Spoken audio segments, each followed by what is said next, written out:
नमस्कार मित्रांनो, सुस्वागतम. मुरंबा मालिकेच्या आजच्या भागामध्ये साई पार्वती आजीला घरी घेऊन येतो आणि सर्वांच्या समोर आता साई पार्वती आजीला म्हणतो की आजी सांगा, तुमच्याबरोबर हे सर्व कोणी केले, तुम्हाला कोणी किडनॅप केले होते, सांगा आता अक्षयसमोर खरं काय आहे ते. तेव्हा आता पार्वती आजी ही इरावतीकडे बघते, कारण इरावती आणि मालविका आरोहीला मारण्याची धमकावत मात्र पार्वती आजीला देत असतात, कारण अक्षयसमोर वेगळ्या पद्धतीत बोलून त्या बरोबर पार्वती आजीला घाबरवतात. तेव्हा आता पार्वती आजी आपल्या आरोहीसाठी मात्र रमाचं नाव घेते. रमाने हे सर्व केले असं म्हटल्यानंतर साई म्हणतो की आजी तुम्ही हे काय बोलतात. अक्षयसुद्धा म्हणतो की अगं आजी काय बोलतेस. इरावती आणि मालविका या दोघींचा चेहरा मात्र खुलतो, कारण आता अक्षयसमोर इरावतीने म्हणजे पार्वती आजीने पुन्हा ह्या रमाचं नाव घेतलेले असते आणि पुन्हा एकदा त्यांच्या दोघातील गैरसमज हा वाढलेला असतो. साईला खूप टेन्शन येते. साई आता डोक्याला हात लावत म्हणतो की आजी काय बोलतात. अक्षय पुन्हा विचारतो की आजी तू तर शक्तिपीठांना गेली होती, मग त्याचं काय झाले. तेव्हा आता पार्वती आजी म्हणते की रमाने मला डांबून ठेवले होते. तेव्हा आता साई म्हणतो की आजी तुम्ही का खोटं बोलतात. तर आता आजी अगदी व्याकुळतेने अगदी साईकडे बघत असते, कारण आजीसमोर आता दुसरा पर्यायच नसतो. तर मालविका आणि इरावती लगेच खवशून एकमेकींकडे बघतात. तेव्हा साई आता अक्षयला म्हणतो की हे बघ हे सर्व खोटं आहे. रमा तुझ्याशी भांडली कारण तिला आजीपर्यंत पोहोचायचं होतं आणि इरावतीकडे बोट दाखवत म्हणतो की ही बाई तिला तिकडे पोहोचून देत नव्हती. तर अक्षयला राग येतो. अक्षय म्हणतो की बास कर. तेव्हा आता अक्षय साईच्या हाताला धरतो आणि त्याला ढकलतच बाहेर काढतो आणि हे बघ या घरात येऊन माझ्या हत्यावर असले आरोप करायचे नाही. एकदाच मी तुला सांगून ठेवतो, माझ्या हत्याने या घरासाठी इतकं काही केलेलं आहे की जे रमा कधीच करू शकत नाही. तेव्हा आता साईला अक्षयचा खूप राग येतो. साई लगेच म्हणतो की अण्णासाहेब खरं म्हणत होते की माणूस कधीही बदलत नसतो. मला तर हे वाटलं होतं की अक्षय तू 7 वर्षानंतर बदलला असेल, परंतु कसलं काय. परंतु ती रमा वेडी आहे. तुझ्यावरती अगोदर तितकंच प्रेम करत होती आणि आज सुद्धा तेवढंच प्रेम ती अगदी तुझ्यावर करत आहे, परंतु तू तर त्या प्रेमाच्या लायकीचा सुद्धा नाही. तेव्हा आता अक्षय धावूनच आता साईची गचंडी धरतो आणि साईवर धावून जातो. तेव्हा आता साई घाबरायला तयार नसतो. साई त्याचे हात जोरात हिसकावतो आणि काय करशील असं विचारतो. साई म्हणतो की आता नाही. तर पार्वती आजी म्हणते की साई हे पग जाऊन दे, अरे प्लीज. आणि काय करतात तुम्ही लोक, हे बघ साई प्लीज. आता साईकडे जेव्हा आता पार्वती आजी बघून म्हणत असते, तेव्हा साई इरावतीकडे रागाने आणि मालविकाकडे तेथून बघत निघून जातो. साईला खूप राग आलेला असतो. तो इरावतीकडेच रागाने बघतच निघून जातो. तर इरावती म्हणते की अरे अक्षय जाऊन दे. काही झाले तरी शेवटी रमा आणि तो तुझा बॉस आहे, त्यामुळे सतत त्यांना आपण किती मोठे आहोत हे दाखवायचं असेल. आपल्याला गरज आहे, आपल्याकडे पैसा नाही म्हणून ते लोक असं वागतात. रमा झाली साई झाला, हे सतत असे जे आरोप आहे तर ते लावण्यापेक्षा मी इथून निघून गेलेलं बरं राहील. खरंच अक्षय मला इथे नाही राहायचं. म्हणून आता अगदी व्याकुळतेने अक्षयला हे सर्व बोलण्याचं नाटक करते. तेव्हा आता इरावती पुन्हा अक्षयला म्हणते की अरे जरा स्वतःचा विचार कर. सतत असं जे काही आरोप आहे ते सहन करण्यापेक्षा आणि तुला त्या रमाची कायमची गुलामगिरी करायची आहे का. तेव्हा मात्र आता लगेच इरावती पार्वती आजीजवळ येते आणि म्हणते की अगं त्या रमाने तुला खूप त्रास दिला ना, चल मी आतमध्ये तुझी सेवा करते. आणि त्या जे काही आरोहीला मिल्क पावडर आणि प्रोटीन पावडर मिक्स करून दूध दिलेलं आहे ना, तर आता मालविका देवर का, मी तोपर्यंत आजीची सेवा करते. आजी खूप थकल्यासारखी म्हणजे मॉम खूप थकल्यासारखी वाटते. तेव्हा आता पार्वती आजी रागानेच इरावतीकडे पाहत असते आणि तिचा हात बाजूला झिडकारत असते. तर अक्षयचे डोळे आता भरून येतात. त्याला खूप आणखीनच टेन्शन येते. तो पूर्णपणे हतबल होतो, स्तब्ध होतो. त्यानंतर आता इकडे अण्णासाहेब शैक्षणिक संस्थेमध्ये रमाला खूप टेन्शन येते. रमा साईलाच म्हणते की हे बघा साई तुम्ही तेथे का गेला होतात, अपमान करून घेण्यासाठी का. तेव्हा आता साई म्हणतो की हे बघा मला तर असं वाटलं होतं की पार्वती आजी हुकमाचा इक्का असतील, ते सगळं सत्य समोर आणतील. त्या इरावतीने जे कारस्थान केलेले आहे ती सगळी अक्षय समोर येतील, पण कसलं काय. तेव्हा आता रमा म्हणते की हे बघा इतक्या सहजासहजी इरावती हे सर्व नाही होऊन देणार. खूप नीच बाई आहे ती आणि तिने आता तर सगळ्यांना धमकावलेलं असेल आणि आता मात्र जास्त करेल, कारण तिला माझा राग आलेला आहे. माझा राग सगळ्यावर काढेल ती आणि आरोही बरोबर सुद्धा. अण्णांना मी वचन दिलेलं आहे, नाहीतर मी. म्हणून रमा आता खूप अशी तिला राग आलेला असतो आणि ती रागातच आता हे सर्व बोलत असते. तर साई म्हणतो की हे बघा रमा शांत व्हा. आपण काहीतरी मार्ग काढूयात. तर रमा विचारते की कसा मार्ग काढणार आहोत आपण? मी इथे बसून त्या घरातील काही बदलू शकत नाही. मला तिथे त्या घरात जावं लागेल जेथे मी नाही जाऊ शकत. म्हणून रमाची खूप तळतळ होत असते. आणि तेवढ्यात अण्णासाहेब हे मागून येतात आणि रमाचं हे बोलणं ऐकतात. रमा रागातच आपल्या कॅबिनमध्ये निघून जाते आणि साई तिच्या मागे. तर अण्णा आता विचार करतात या सगळ्याचा. आता मात्र अण्णा हे अक्षय मुकादम याचा विचार करत असतात की रमाचा तो पहिला नवरा, ज्या अक्षयने तिचा छळ करून तिला घराच्या बाहेर काढलं, तोच माणूस आता येथे अक्षय देवधर बनून येतो आणि रमाच्या शाळेमध्ये तो काम करतो. हे सुद्धा मला साधं कळालेलं नाही. तर आणि त्याने असं का केलं असेल बरं? त्याने स्वतःचं आडनाव का बदललं असेल? फक्त नोकरी मिळावी यासाठी त्याने आपलं स्वतःचं आडनाव बदललं असेल का, की दुसरं काहीतरी त्याचा हेतू होता? परंतु मला रमाची सुद्धा खूप कमाल वाटते, कारण हे सगळं तिने माझ्यापासून का लपवलं असेल. तेव्हा आता अण्णांना मागच्या एका क्षणाची आठवण होते की जेव्हा रमा ही आता अण्णांना म्हणत असते की हे बघा, हक्काने तर तुम्ही माझ्या आयुष्यामध्ये जी काही पोकळी होती तर ती मोकळी पोकळी तुम्ही भरून काढली, त्यामुळे हक्काने तुम्ही मला काहीही मागू शकता. तेव्हा आता अण्णा तिला म्हणलेले असतात, मी हक्काने तुझ्याकडे एक मागतो. तेव्हा आता रमा म्हणते की हो, मी तुम्ही वाटेल तसं करायला तयार आहे. आणि शेवटी अण्णांनी रमाचा हात धरलेला असतो आणि साईशी लग्न करण्याचं वचन घेतलेलं असतं. तेव्हा मात्र रमाने घाईने अण्णांच्या हातामधले जो हात आहे तो काढून घेतलेला असतो आणि शांत होते ती. अण्णांना वचन सुद्धा देत नाही.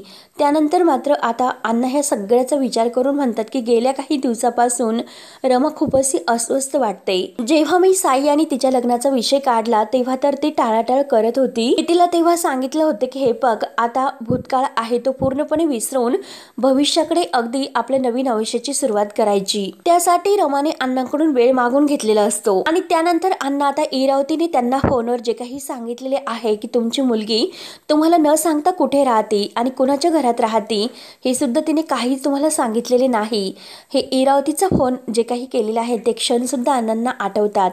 या सगळ्याचा आता ते बारीक विचार करतात. तेव्हा मात्र आता अण्णा ह्या सगळ्याचा विचार करतात की रमा जेव्हा अक्षयकडे गेली होती तेव्हा रमा खूप रडत अक्षयला काहीतरी पुरावा दाखवत होती. आणि तेव्हा मात्र आता रमा म्हणलेले असते की हे बघा, मला तुम्हाला काहीतरी सांगायचं आहे अक्षय, माझं तुमच्यावर खूप मनापासून इतकंच प्रेम आहे जेवढं प्रेम मी आता पहिल्या म्हणजे तुमच्यावर करत होते, अजूनपर्यंत तेवढंच प्रेम तुमच्यावरच आहे. मी 7 वर्षात तुम्हाला कधीच विसरू शकले नाही.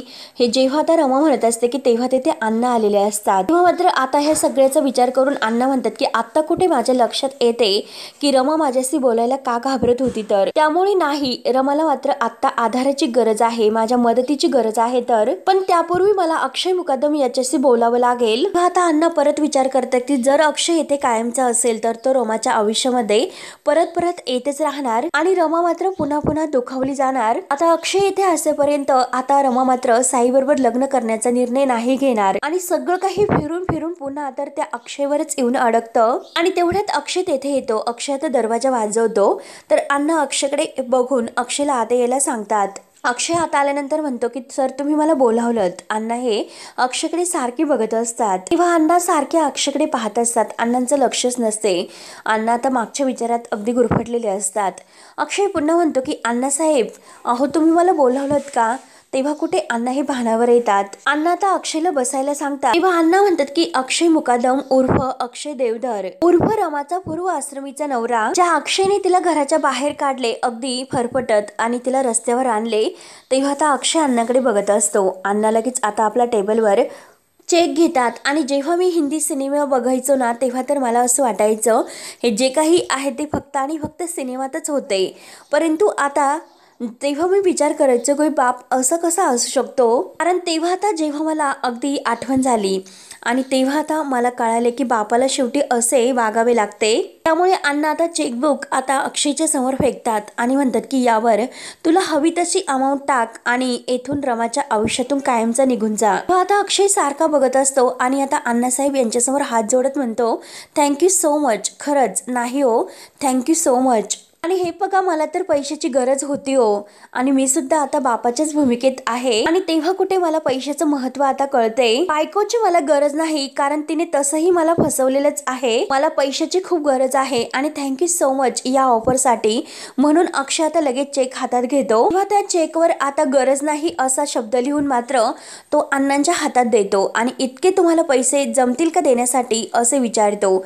अण्णा मात्र आता तो चेकबुक पाहतात तर त्यावर गरज नाही असा शब्द लिहिलेला असतो, आणि आता अण्णा हे ते बघून अक्षयकडे रागाने बघत असतात। तेव्हा आता अण्णा ते सर्व वाचतात आणि अक्षयला म्हणतात की गरज नाही, तर अक्षय म्हणतो की हो मला गरज नाहीच, तुमच्या एकाही पैशाची मला गरज नाही, आणि हे बघा तुम्हाला जर कामावरून काढून टाकायचे असेल तर तुम्ही काढू शकतात, परंतु आता मात्र या सगळ्याची गरज नाही। आणि एक गोष्ट लक्षात ठेवा, मी तुमची ती मानसकन्या आहे ना, तिच्या आयुष्यात स्वतःहून नाही आलो, ती आमच्या आयुष्यामध्ये आली। तेव्हा आता अण्णा म्हणतात की मिस्टर अक्षय मुकादम, यात ह्या गिरोगरीचा काही उपयोग नाही। 7 वर्षानंतर तुम्ही रमाच्या आयुष्यामध्ये पुन्हा आलात, कारण ते यासाठी की स्वतःला रस्त्यावर येण्याची वेळ आली म्हणून। म्हणतात नाही जसे कर्म वैसे, शेवटी कर्माचे भोग तुम्हाला भोगावेच लागले, आणि तुम्हाला माहिती होतं की रमा कुठे आहे, ती काय करते, म्हणूनच तिच्या पोझिशनचा फायदा घ्यायला तू या इथे आला होतास। आता अक्षयला खूप राग येतो। अक्षय म्हणतो की हे बघा, या 7 वर्षात कदाचित मी रस्त्यावर आलो असेल, परंतु मी भीक कधीही मागितली नाही, आणि हे बघा रमा तुमची मानसकन्या आहे,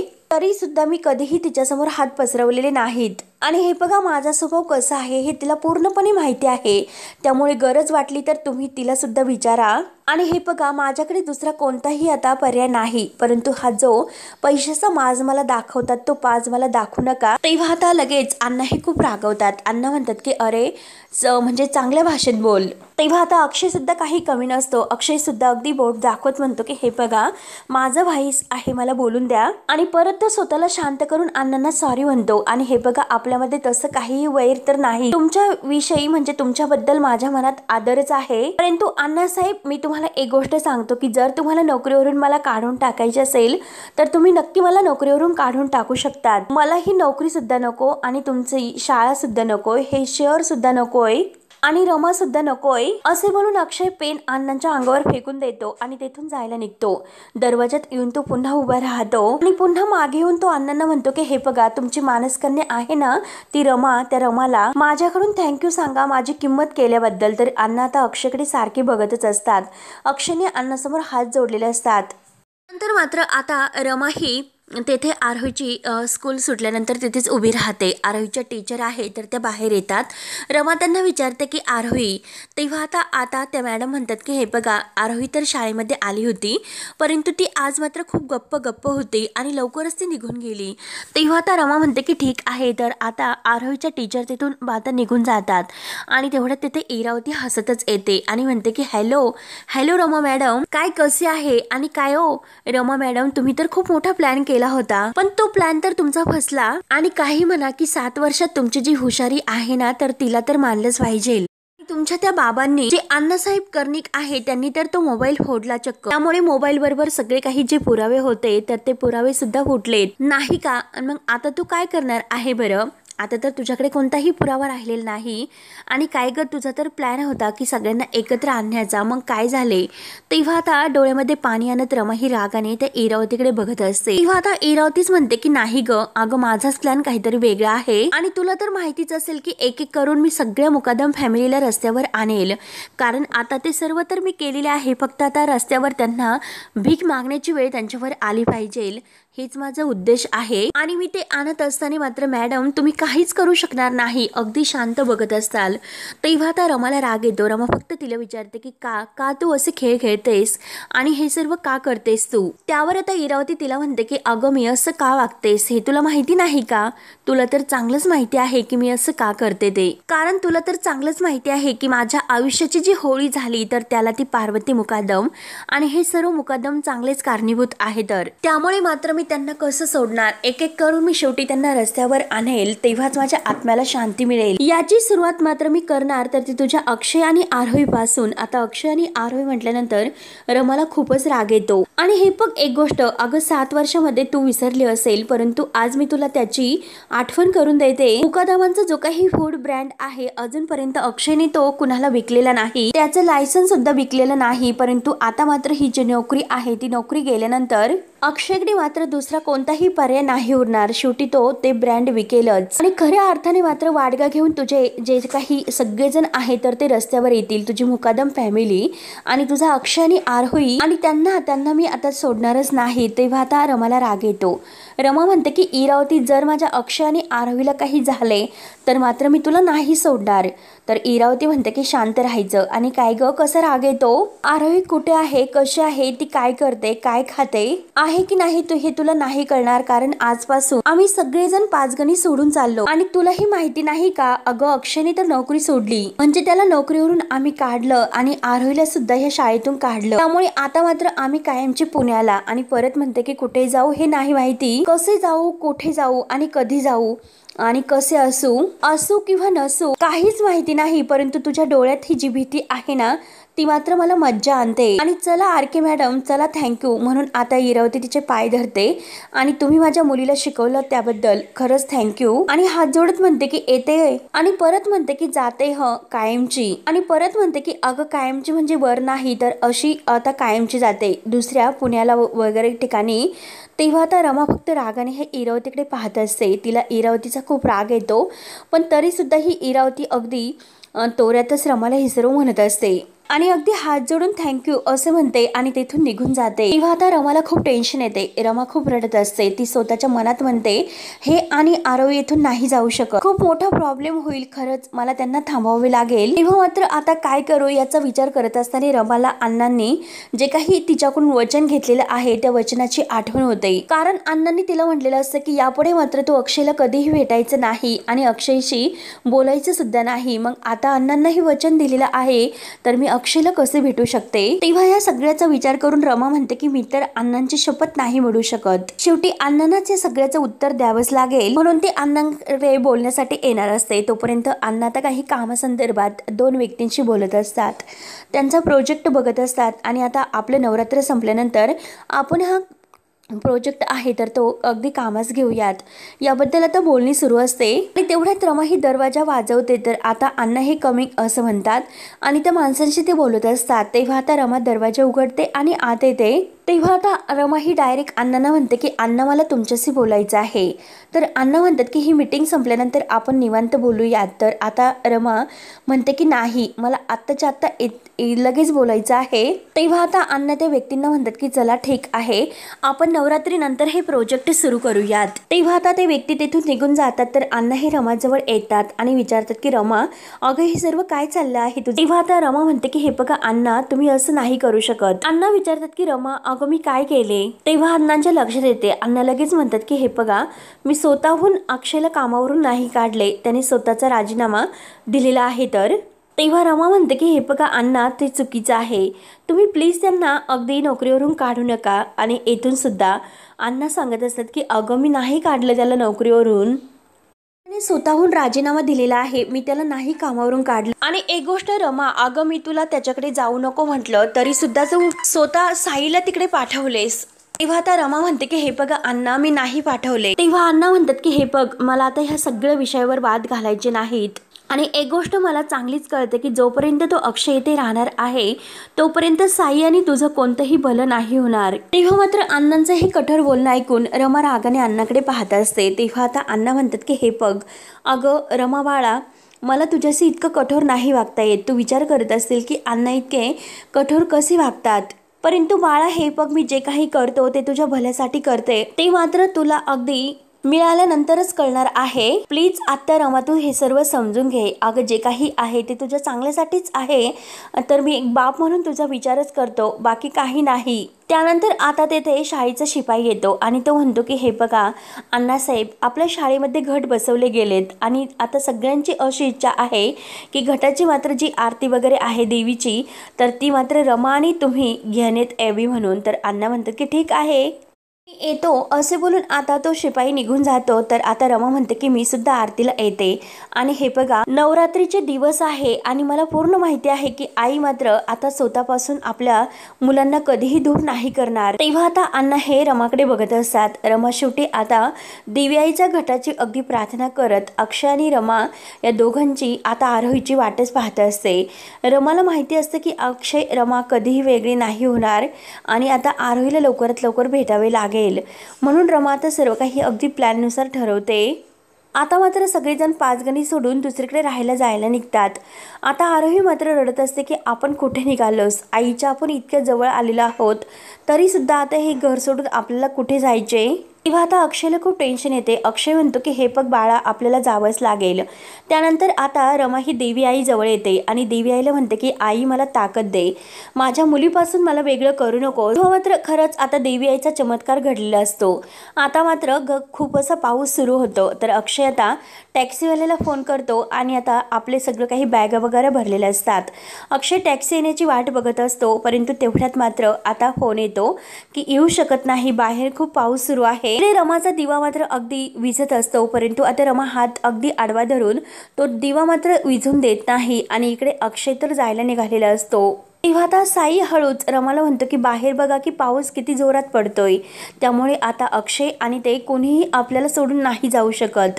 ते ऐकून आता रमाला खूप आनंद होतो। ती देवी आईकडे अगदी आश्चर्याने पाहत असते आणि रमाला आता खूप असा आनंद होतो, कारण अक्षय पावसामुळे आणि आरोहीला घेऊन कुठेही तो जाऊ शकत नव्हता।